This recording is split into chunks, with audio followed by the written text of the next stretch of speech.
What better way to come back from a long holiday weekend than being with us? Welcome back to the Resistance Broadcast, everybody. My name is John Hoey. Thank you so much for joining us today, being a part of the Resistance, and I hope you enjoyed your holiday weekend because it is time to get back to business, and business is good because we're talking Star Wars today. As always, we have a fun hour in store for you guys today with some news about Episode 9, sort of. We have some news about ourselves that we're going to get into in a moment that some of you may already know, and of course, we have your questions that we're going to get into later in the show in Ask the Resistance. But let's just get into it now by welcoming in, James Bainey and Lacey Gillerin. Guys, how are you? Happy Monday. How was your holiday? How was your long weekend? Good to be back. Good morning, John. How was the holiday? I had 2 Thanksgivings. You know that scene in Talladega Nights where they're like, "Yay, 2 Christmases!" Yes, yeah. We swap off with families for Thanksgiving and Christmas. So 2 Thanksgivings and 2 Christmases are almost always in my future. So you guys had Taco Bell, KFC, Pizza Hut, and all that. No. Yeah, you got to go through it, and then you got to go. And the always delicious Taco Bell. The always delicious Taco Bell. Yeah. That sounds exhausting, though, dealing with family 2 days in a row, because I did it one day, and I was like, by 8 o'clock, I was out. Yeah, but I like my family, Lacey. Oh. Must be I nice. saw that movie 4 Christmases with like Reese Witherspoon and Vince Vaughn. It And was like on HBO. The movie stressed me out just watching that movie. So I was like, man. So maybe 4 is the limit. Maybe 2's okay. I do one Thanksgiving usually. Kathleen and I alternate, but I go hard. Like I just go all in on that one Thanksgiving. So James leaves a little in the tank for the second Thanksgiving, I guess. Yes. I was like 4 Moscow mules in, so I went hard. The thing is there's like traditional dishes. So like my wife's family doesn't have macaroni and cheese. They're like, that's not a traditional Thanksgiving dish. I don't do that either. My parents' family, like my closer family, is they're like, yeah, of course, that's standard. That's up there with stuffing and stuff. So Interesting. Well, I hosted. Just different was personal insane. dishes. Never Lacey, again. you hosted and you drank Moscow Mules and you cooked and all that stuff. So it was crazy, but was it a success? My turkey was done an hour early.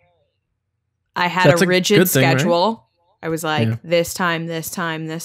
I'd never done a turkey before, so my mom is the one that like de-gutted it. And I almost vomited and said, never again. This is like, imagine a cutscene like The Office where everyone was like, how was it? I was like, it was fine. And then it cuts to me being like, this is disgusting. I'll never do this again. And then it cuts back and then I'm like, yeah, it was fine. It was fine. Yeah, everything went well as far as I could tell. Yeah. Oh, God, everyone was happy. Everything's on fire. Yeah, no, it was good. My house is super clean. That's nice. That's like the only benefit matters. Yeah, ultimately, that's all that matters. When you could look at your house and be like, Thanksgiving didn't happen here. It's like cleaning up a crime scene. Right. we are good. I went to my mother-in-law's and we had a bunch of the family over and some of the extended family over. And me and my brother-in-law got into some whiskey, had about 5 shots of whiskey and cigars. And the best is, John is like, I had 5 shots of whiskey. I was like, I've had 4 Moscow Mules. James is like, I'm full. James like, I had mac and cheese. No, it was good though. I had a Mountain Dew throwback. Ooh, sugar only? I guess, yeah. My stomach is burning just thinking about that. All right, guys. So we hope you guys enjoyed your Thanksgivings. Let us know what you guys did. Did you wind up getting into any of those Star Wars watches that we talked about in our Patreon chat? Let us know. Hit us up. And again, we just in general hope you guys had a great holiday. But it's time to get back to business, as I said. And we're going to start that off with our poll results this week, which was a wallop, guys. I was surprised, actually, that this one was so heavy-handed on one side. And we asked you, are you excited about the news that Pedro Pascal is playing the lead in the first live-action Star Wars series, The Mandalorian? 81% of you said yes. 17% said not sure, so I guess you're being more conservative. You want to wait to see it, perhaps? Some trailers? No, they just wanted that guy from Idiocracy to be in the movie. Yeah, who's that? Not sure. Not sure? Yeah, that's his name, Not Sure. Oh, okay. James has brought up Idiocracy like twice in the last week. Because it's so classic. You hear the words Not Sure, you're like, oh, that's Idiocracy. There's going to be that one person in the comments on YouTube. They're going to be like, James, I know that movie. It's great. You're right. Great maybe joke. In the comments section, but a lot of people are going to know what I'm talking about. Meet me in the comments section. And I said maybe in the comments section. Oh, I thought you said meet me in the comments section. Out there said, no, you're not excited about Pedro Pascal being cast as the lead in the first live-action Star Wars series, The Mandalorian. So, guys, 81% versus 2% with 17% maybes. Were you surprised that about 4 out of 5 people are just ramped up that this guy is our lead? No, I think 81% makes sense. The 17% probably are honestly the smartest people because they're like, well, let's wait and see, you know? The 2%, I don't think the people like dislike him. I think that it's probably, I'm probably talking to the people that are like, no, I dislike him. but I would imagine that maybe there was a group of people that were hoping that he would like have his helmet on. They would never reveal who that person is because it's kind of supposed to be a mystery. I don't know. I could see them being like, oh, that's kind of what I had in mind. And now that there's a person and I know who it is, like that kind of bumps me out. No. You know, so I don't know that it's necessarily against Pedro, but I think the 17% is probably the, like, I don't know, the more like, we'll wait and see crowd. Yeah. It's me. Yeah. Hey. Yeah, I said not sure because I'm not sure. Mm-hmm. Yeah, I think I voted yes just because I really liked what he did in Game of Thrones, albeit it was quick. What is that? I've never heard of that show before. Yeah, actually, I believe it was this past weekend, HBO was allowing it to be viewed freely on their services. So you missed out. Anyway. You couldn't watch the show if you started. What? Anyway, we do have a best comment. You couldn't watch the whole show if you started watching it at that time and tried to binge 24 hours, 48 hours. That's how they get you. That's how they get you. I know, but... Yeah. They haven't gotten me yet. Haha. Were you Han Solo getting pulled in by the tractor beam? Yeah. They won't get me without a fight, says Lacey. All right. So our best comment was by HugEeyore. Oh, that's sweet. Aww. At HugEeyore. So really into hugging Eeyore. So that's good, I guess. Their comment was, Pedro is the best scene stealer in any role he takes on, and he will be able to protect his head with a helmet in this one. Hey, there you go. So there you go. And I think I personally voted yes because I tried to picture him as an actor in compared to roles he has played, being in that gunslinger type of mode and that charisma that he puts forth. So I'm pretty optimistic, and I said yes. So I'm kind of with the 80% of you out there. Lacey's plus with the Jonah 17%. Hill was the runner-up. What? Yeah, that's what I thought. Jonah Hill was the runner-up, and I thought Jonah Hill or Pedro Pascal. Yeah, I'm glad Pedro got it. You know. Wait, seriously? Jonah was up for that role? No. Stop spreading rumors, guys. I'm not spreading rumors if I'm too pulling early someone's for this. leg. My brain's not operating. They don't call her Gullible Gillerin for nothing, folks. Hey. Oh, no. All right, guys. That is it for our poll results. James, I know news isn't too heavy because it was a holiday week, so let's just fire it up right now with what we do have in the Resistance Report. What do you got, man? It's the Resistance. Well, the thing we got this week is pretty much the same thing we had a couple weeks ago. Yeah. Oscar Isaac doing the rounds and talking about episode 9 and the absence of Leia and just the vibe of the whole movie. I got a couple absence quotes of here. Fisher. Leia's in the movie. Yes. Absence of Carrie Fisher. Mm-hmm. He says, for his part, Isaac promises the still untitled 9th film will pay appropriate homage to Leia and Fisher's sense of fun. The story deals with that quite a bit, he says. It's a strange thing to be on the set and to be speaking of Leia and having Carrie not be around. There's definitely some pain in that. Compared to the first 2 installments, there's a looseness and an energy to the way that we're shooting this that feels different. It's been really fun back with JJ, with all of us working in a really close way. It just feels like the element, or that there's an element of almost serious or senioritis, you know?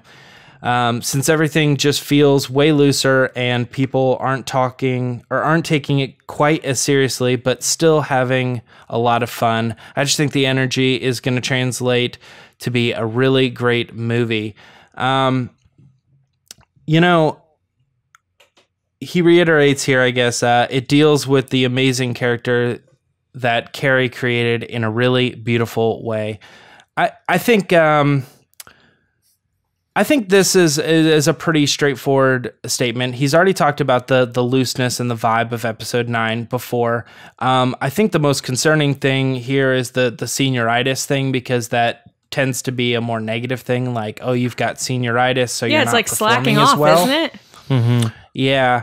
Weird. But I do think he kind of turns it back and says, what I mean by that is just saying that we're all having a good time on set, and we're not as worried and we're not as stressed. I'm just thinking of High School Musical, where they're like, we're all in this together. Never watched it. Oh, come on. Yeah, I've never watched it either, actually. Fine. Whatever.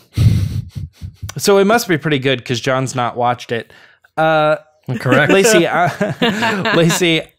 what do you think about Oscar's comments here? Do you think this is a good sign that he's doubling down on the looseness, I guess, is the way he phrases it, of the set at the time and the way that everybody's kind of treating the movie?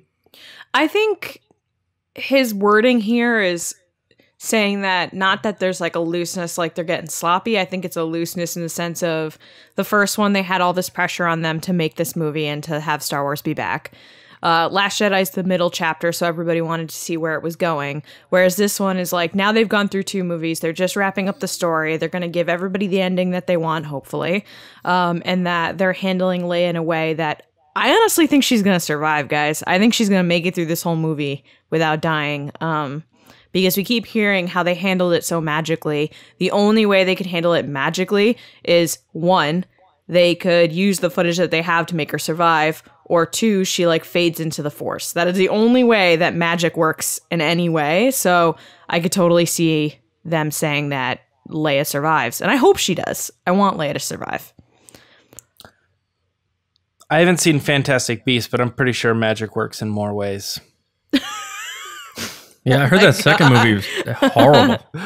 Oh, no. Lacey, I'm with you on that. I agree. I know we talked about that a couple times in the past recently on the podcast. And just you bringing up the fact, I think a couple of weeks ago, that, it's still fresh that Carrie died, and to kill Leia in front of us on screen would really hit that nerve pretty hard. And I don't know if JJ wants to push that button.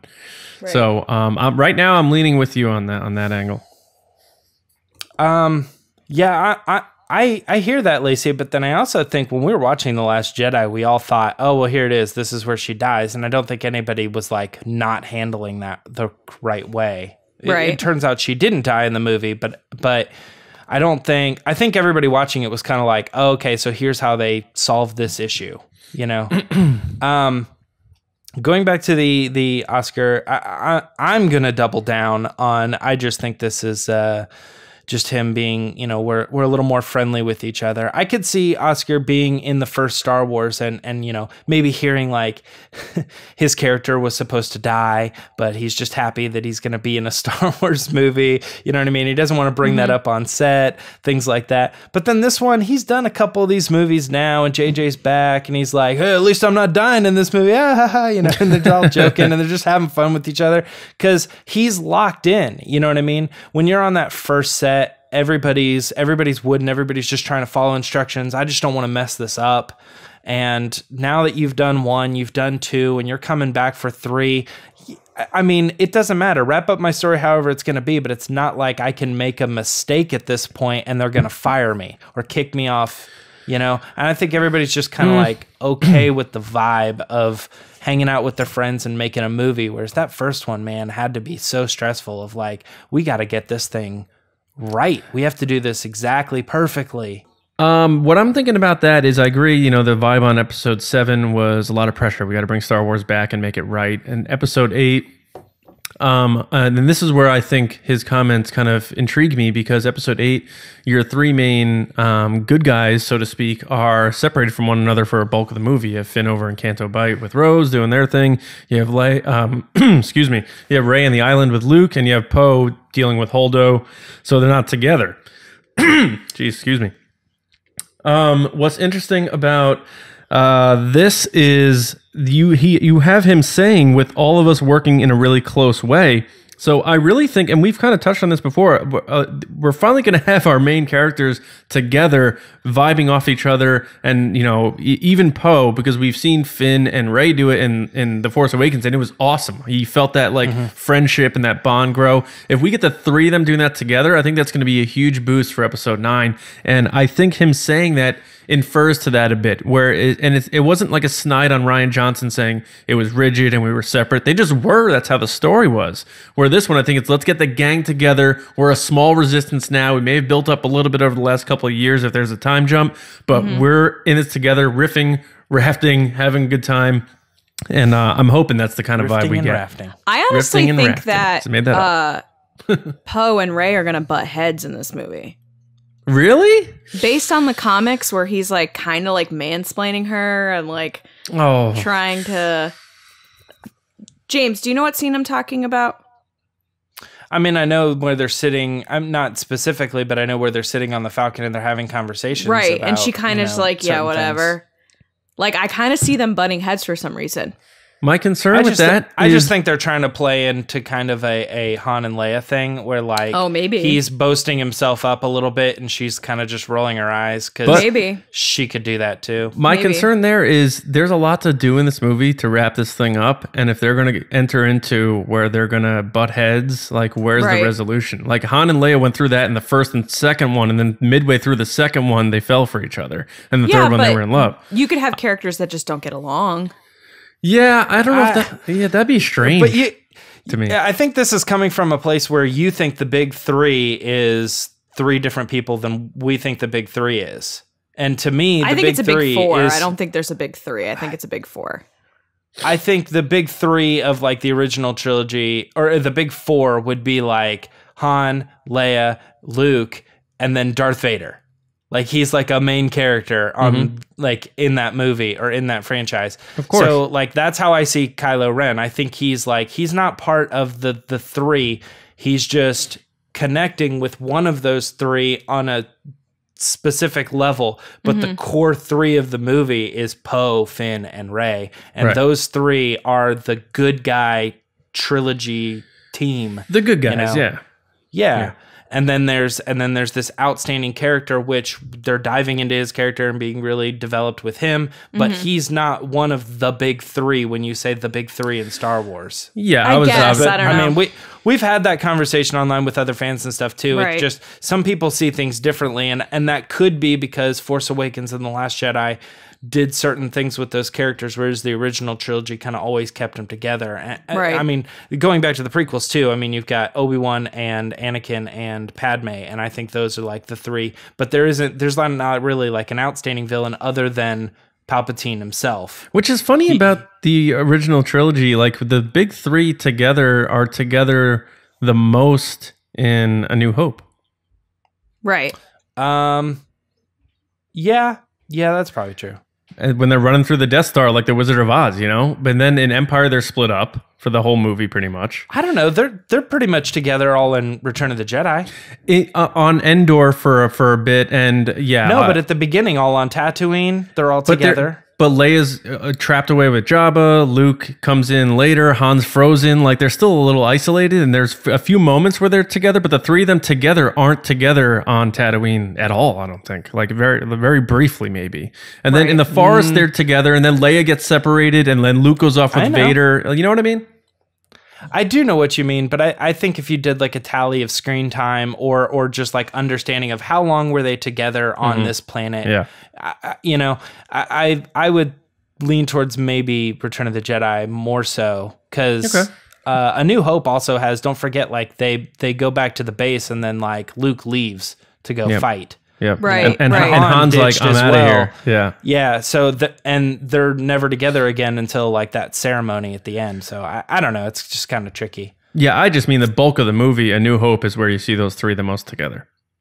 Yeah. Well, we can sort that out.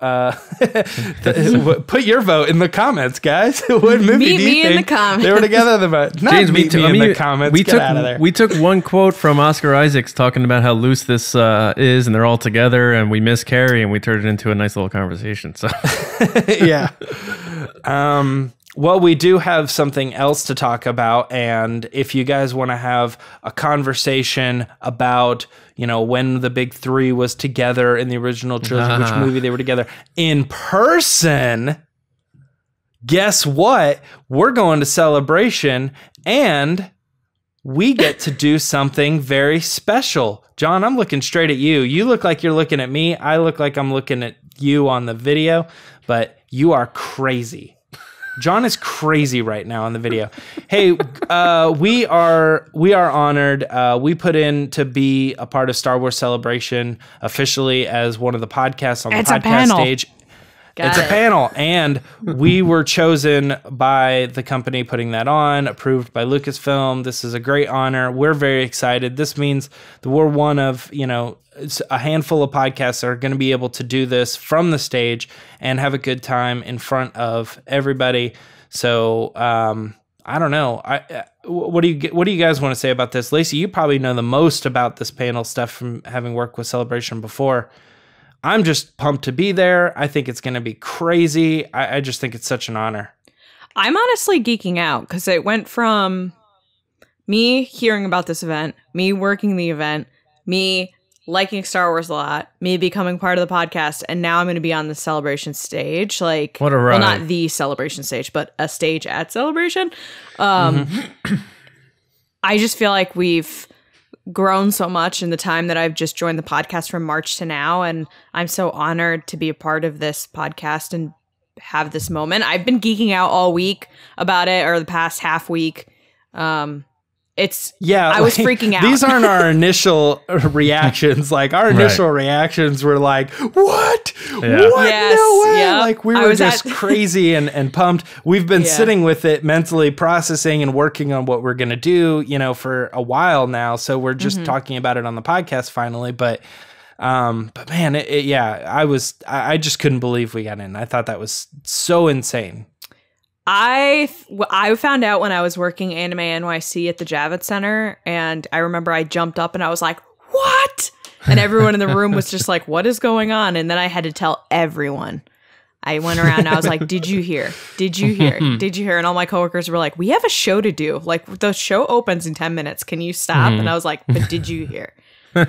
Yeah. I think only like, Star Wars fans get it too, because like I'm telling family members and stuff, I'm like, so we were picked of all the podcasts, and like, I don't know, I'm just like trying to explain it to them. I'm like, so I get to go to this convention and I have to do this thing, and they're like, that's nice, wow, that sounds really cool, And I'm like, big thing here to remember too, it's so awesome, right, is that we don't take this honor lightly. We know the amount of people that applied. We know how many people wanted to be a part of this, and we are just so grateful to be given this opportunity, and we take it seriously, and we don't mean this as rubbing it in anybody's face. Like, we're just excited. That's all it is, and we're probably not going to talk about this that much until we're closer to the event, but we're just really excited. John, what do you think?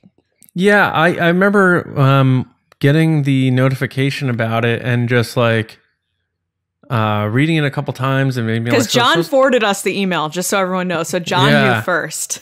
I had woke up. I just woke up, so I was still half asleep. I'm so surprised, and I was like, oh my god, like wow. Because this is the first. I mean, this podcast has been around for a few years. I've been on it for a year and a half. James 2, and Lacey about the last 8 months or so. But like these guys are saying, it really has grown. And this is going to be the first time this podcast has ever been on one of these types of panels. So we're very excited to show you guys our show live, and to take this next step for us, live performing it. But yeah, like kind of like Lacey said, like we, when I put out the Twitter announcement about it, I waited until Monday because I know there's, like I said, there's hundreds and hundreds of Star Wars podcasts out there. So we do not take this honor lightly at all, and we know how many great podcasts there are out there. So we're not taking this for granted in any way, shape, or form. So we're very honored, humbled, and excited to do it, and we're going to take that energy and bring it into our show, because there's no chance we're going to go up there acting like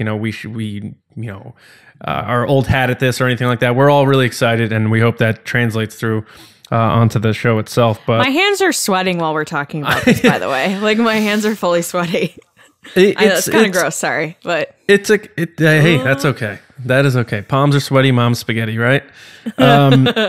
I don't know what else to say other than, we'll fill you guys in more with plans we have for it. We hope all of you who are going to Celebration stop by and have a chance to check out our panel, as many as possible. We're going to be throwing some stuff in the crowd, I'm sure, and being as interactive as we always are on our episodes. And I can't wait to be able to do that live and to take that to a 3D version of the interactive version of the podcast. So I'm really excited. Just overall, just so excited and honored. Yeah, it's going to be absolutely nuts. Do you guys want to talk about some of the other things that happened this week? Yeah. That we probably don't have a whole lot of time to dive deeper into. I think that sounds like, I feel a rundown coming on. You know what I mean? Oh my gosh, it's back. If we could only find a scoundrel to do the rundown. Hey, there's John Hoey. Me? You? Who, me? I think you should do a Scoundrels rundown of the stuff that happened this week. What do you say? All right, let's fire it up. James, the Falcon is back. It is going. So on the count of 5. No. 5? Gosh. All right. And he's trying to get us to all punch it.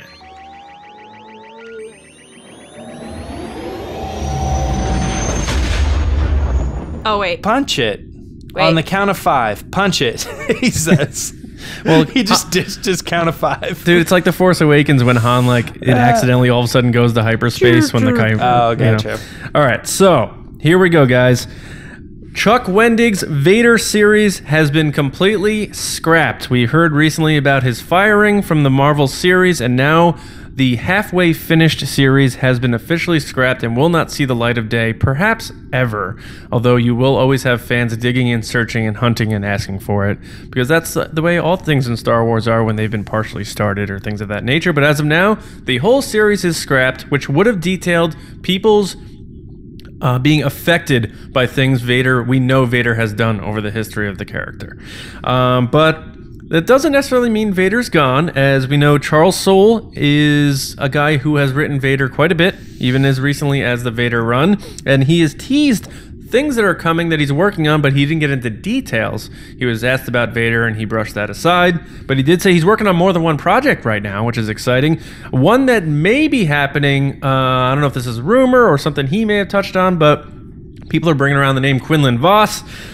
So maybe he can make a return in some sort of way in a comic or something of that nature. It would be kind of cool. James, I think, might be a fan of Quinlan Vos. I'm not too sure about that.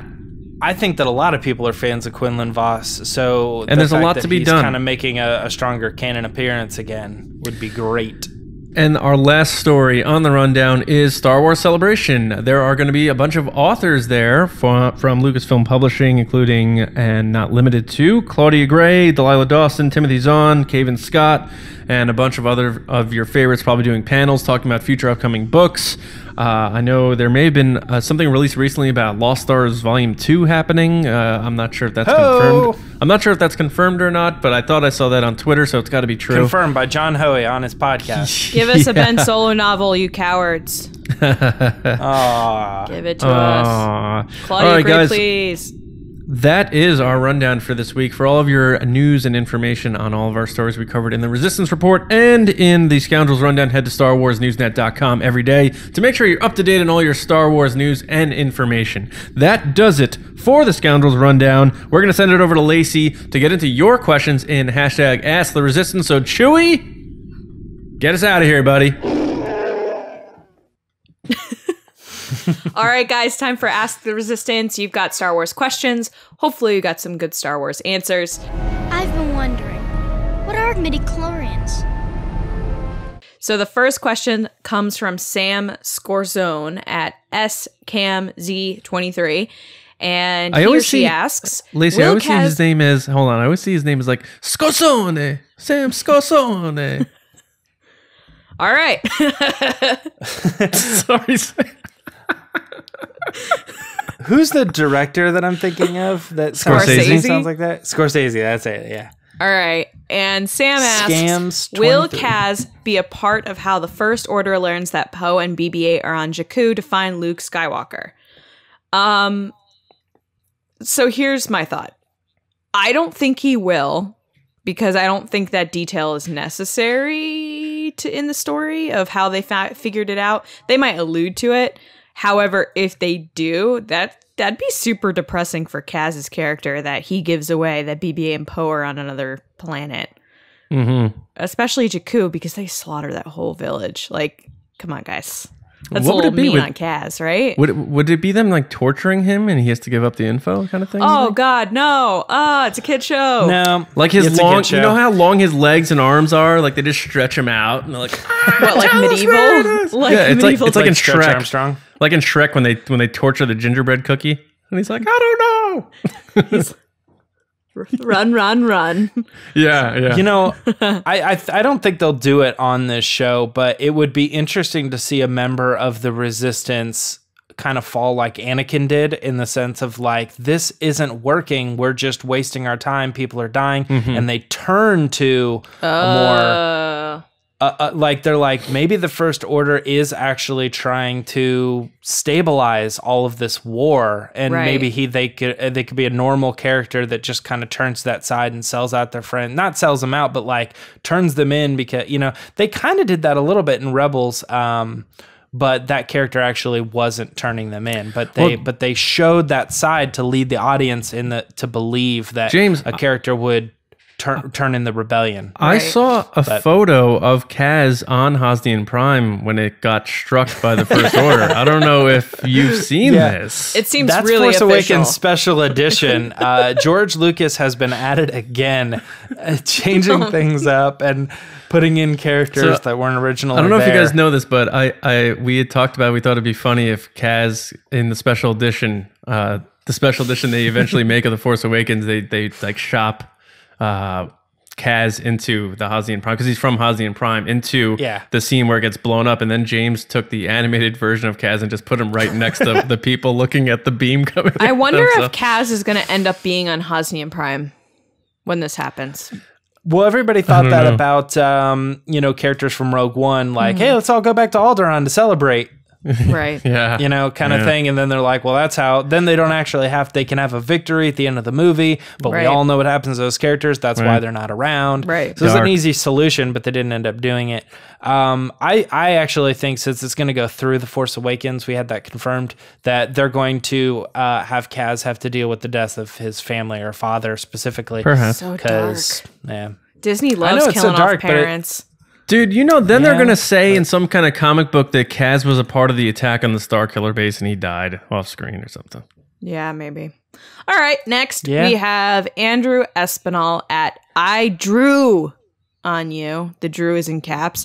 And Andrew asks, do you think / prefer that shows like The Mandalorian, the Cassian Andor series should be a sort of anthology series? They're one season and move on to different characters or stories. Kind of like True Detective, I guess. James, what do you think? Well, okay, so True Detective then does like one season, and then the second season doesn't have anything to do with the first season. It's kind of like American Horror Story. None of the same characters? Yeah. Yeah, different. Okay, but American Horror Story uses the same actors, but it's different characters altogether, right? Okay. I think that I actually kind of understood the question a little bit differently, in the sense that I think Mandalorian will be one story, and if it catches on, then they'll do a second season of that same story. With the Cassian Andor one, I could see it doing what you're saying, like a but spin-off I could series? also... Well, like do a series of Cassian Andor and then like that be it. And then they do another one, another show in that same time slot or something, I don't know, slot, whatever, but around a year later, but then it'd just be a different character. But I also thought maybe this question was leaning towards the Cassian Andor series being anthology in the sense that like every episode is a new adventure with Cassian. Right. And it's not like an ongoing full season story. Yeah. Like here's just, I don't know. I always relate it to Power Rangers. I don't know why, but like, here's a story that they had to do. And like, they went on that adventure and they did it. And by the end of the episode, that whole thing was wrapped, because they have an hour to tell a story about how he goes on a mission. And it could show that he's like constantly in this war instead of like, all right, cool. We have 10 hours devoted to like one mission that he goes on. But I think that it more likely would be that the Cassian show does a one season and done than the Mandalorian. I think the Mandalorian could go on and on and on and on. Whereas the Cassian series, I think you're going to get to a point where you're going to start noticing that actor just looks older, Right. And they talked about de-aging, but I think they're talking about de-aging in a different way. I don't think they're like planning on every shot. That's so expensive. Going in there and de-aging him for an entire series and then a second season and then a third season, and it would be ridiculous. Let me ask you this, James. How long do you think they're going to take him back, Cassian? I think you're going to see him when he was 6. But okay, they're going to use a kid then for that. Yeah, exactly. Yeah, but when you're saying I'm saying the bulk of the series, de-aging, yeah, I think that that de-aging thing came from him kind of playing off a joke where he's just like, yeah, I'm going to be in this thing and it takes place before, so de-aging and blah, blah, blah. Yeah, but makeup does a lot. They do a lot of makeup. Exactly. That's what I'm saying. As I don't really know that they're going to use technology to de-age him, but if this show was something where it was like season 2, season 3, season 4, I mean, I think that it might get to a point where you're like, this kind of feels weird. It feels like in order to change his character up for different seasons, they're having to like change his look and stuff. And then it's weird because his first season matched what he looked like in Rogue One, but his fourth season doesn't, but that's supposedly closer. I don't know. I think Cassian Andor is going to be a one season show. I agree. And The Mandalorian is going to be a multi-season show that just has the ability to, if it's popular, keep going. Right. All right, cool.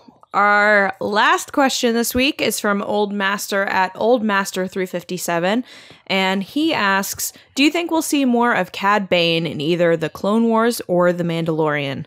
John, last question. What do you think? Yeah, this is interesting. I actually wanted to give James this one, so I think I screwed up the alignment of the questions, but that's fine. James is like, that's fine. I'm just crying. It's okay. James is like, I'm gonna hear John's answer, and then I'm gonna give my answer because I like Clone Wars better than John. I think John's answer is the same as mine. I don't think we'll see him in the Clone Wars because I feel like his end was sort of a handoff to where the story is supposed to pick up with I believe it was the kidnapping of Palpatine he was involved in and that sort of thing, and to put him back into a final season where it looks like, Filoni really needs to focus more on our central characters for this final run. I think it's going to be a shorter run than your typical season.